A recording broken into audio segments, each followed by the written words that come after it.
नमस्कार प्यारे विद्यार्थियों। अभी मैं आपको बताने वाला हूँ राजनीति शास्त्र के वार्षिक परीक्षा के लिए मोस्ट प्रश्न। ये 100% मोस्ट प्रश्न है आपके सिलेबस पर आधारित। और मैं आपको जो प्रश्न बता रहा हूँ ये प्रश्न आपको याद रखना है, एक एक प्रश्न को। ठीक है, तो चलिए स्टार्ट करते हैं आज के हमारे पहले प्रश्न से ही। देखिए, पहला प्रश्न सही विकल्प चुनकर लिखिए में द्विध्रुवता के उदय का कारण था।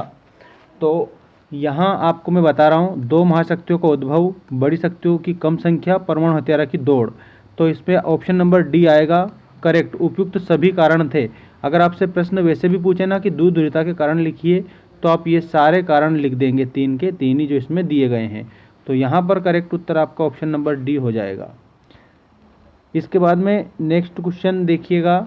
नेक्स्ट क्वेश्चन है आपका, शीत युद्ध के दौरान दूसरी दुनिया के देश किस सैनिक संधि के साथ जुड़े थे? तो इसमें आपको याद रखना है वारसा पैक्ट। वारसा पैक्ट मोस्ट इम्पोर्टेंट है। इससे रिलेटेड एक बड़ा प्रश्न भी आ सकता है, तो उसको भी आप याद करके जाएंगे। इसके बाद में देखिएगा नेक्स्ट क्वेश्चन है, यूरोपीय संघ के झंडे फ्लैग में कितने सितारे हैं? तो इसमें 12 सितारे हैं, तो 12 स्टार हैं, ऐसे आप इसमें याद रखेंगे। इसके बाद में अगला जो प्रश्न है वो आप देखेंगे साप्टा संबंधित है। ये साप्टा किससे संबंधित है? तो इसमें आप करेक्ट उत्तर याद रखेंगे दक्षेस से, जो दक्षिण एशियाई जो संगठन है ना, उससे रिलेटेड है ये। विश्व व्यापार संगठन निम्नलिखित में से किस संगठन का उत्तराधिकारी है?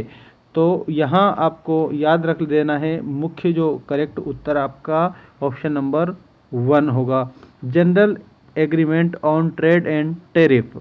अब मैं आपको बता रहा हूँ रिक्त स्थानों की पूर्ति कीजिए। ये आपके लिए मोस्ट रिक्त स्थान है, तो याद कर लेना आप एक ही बार में। शीत युद्ध की समाप्ति पर का प्रमुख कारण क्या था? तो उत्तर में बताएंगे सोवियत संघ का विघटन। लेनिन के उत्तराधिकारी, तो इसमें जोसेफ स्टॉलिन। सार्क के प्रमुख सिद्धांतों का उल्लेख इस चार्टर के अंतर्गत किया गया है? तो आर्टिकल 2 अनुच्छेद 2 के तहत किया गया है। वैश्वीकरण से आर्थिक क्षेत्र में, तो याद रखना, प्रतियोगिता का जन्म होता है। नेताओं ने कांग्रेस सरकार द्वारा लागू आपातकाल का विरोध किया है? तो जो युवा तुर्क नेता है ना, उन्होंने विरोध किया था, ठीक है, आपातकाल का। अब मैं आपको बता रहा हूँ सही जोड़ी बनाइए। ये भी आईएमपी है आप लोगों के लिए, आईएमपी क्वेश्चन यहाँ देखने को मिलेंगे। बर्लिन की दीवार खड़ी हुई? तो 1961 1961 शॉक थेरेपी। तो इसमें आप याद रखेंगे आर्थिक मॉडल आपको याद रखना है इसमें। सार्क के प्रथम महासचिव, ये प्रश्न पूछा गया था आपकी अर्धवार्षिक परीक्षा में, तो अब्दुल हसन बांग्लादेश से, ठीक है।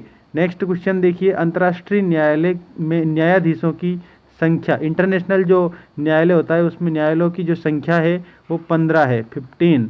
नेक्स्ट देखिए, प्रारंभ में कांग्रेस का चुनाव चिन्ह, तो 2 बैलों की जोड़ी। प्रारंभ में कांग्रेस का चुनाव चिन्ह था 2 बैलों की जोड़ी। अब हम देखेंगे एक शब्द या एक वाक्य में उत्तर दीजिए। पहले आप ऐसा करिए, सारे प्रश्न देख लेंगे। बगदाद संधि का नया नाम क्या रखा गया है? आज़ादी के बाद भारत के राज्य कितनी श्रेणियों में विभाजित थे, ठीक है। और श्रीमती इंदिरा गांधी की हत्या कब की गई? आपातकाल में डरो नहीं अभी मैं जिंदा हूँ नारा किसने दिया था? अब इनके उत्तर आप देखेंगे, देखिएगा इन सभी के उत्तर ये आपके सामने यहाँ पर लिखे गए हैं सारे उत्तर, ठीक है। अब ये लास्ट क्वेश्चन भी देख लीजिए, 1967 से लेकर तो 1971 के मध्य अधिकतम गठबंधन सरकारें बनाने का कीर्तिमान किस राज्य का है? तो उत्तर प्रदेश का है। और इसके पहले के 4 वो प्रश्न याद रखना। अब देखिए सत्य असत्य लिखिए। इसमें पहला प्रश्न, विश्व स्वास्थ्य संगठन के 3 प्रधान अंग है? तो आप इसमें लिखेंगे सत्य। वैश्वीकरण का एक प्रमुख कारण प्रौद्योगिकी है, मतलब टेक्नोलॉजी, तो इसमें आप लिखेंगे सत्य। केंद्र में कांग्रेस का प्रभुत्व 1947 से 1997 तक रहा, तो इसमें आप लिखेंगे असत्य।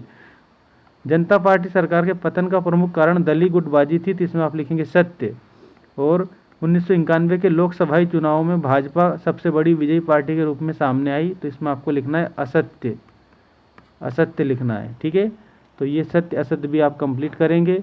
और ये मोस्ट प्रश्न आप लोग अच्छे से याद रखेंगे, एक भी प्रश्न को छोड़ना नहीं है आपको। और चैनल को ज़रूर सब्सक्राइब करना ताकि आपको अपडेट मिलते रहे आखिरी तक।